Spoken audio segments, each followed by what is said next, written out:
Good day po sa ating lahat. Ito na po yung other way ng pag-save ng MPL sa Watch Later. Kung mayroon na po kayong link, i-copy paste lang po yan, or kung mayroon kayong MPL, puntahan lang po doon, tapos tignan natin, hanapin natin yung ating master playlist, yung task na ating ipi-play. I-copy link natin yon at punta tayo sa ating Google Chrome. Ayan po. I-long press lang po natin yan.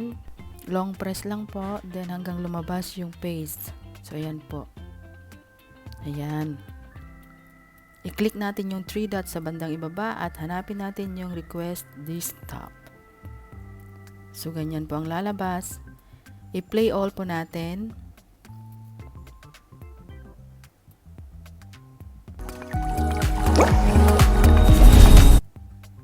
And then, punta tayo sa bandang ibaba.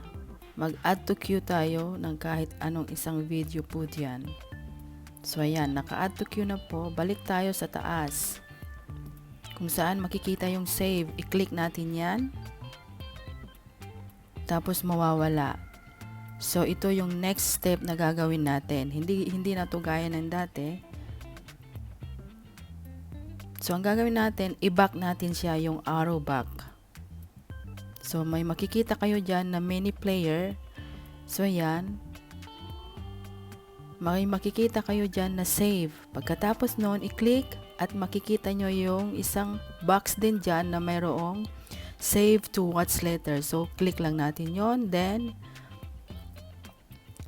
nakasave na siya. Balik tayo sa ating YouTube.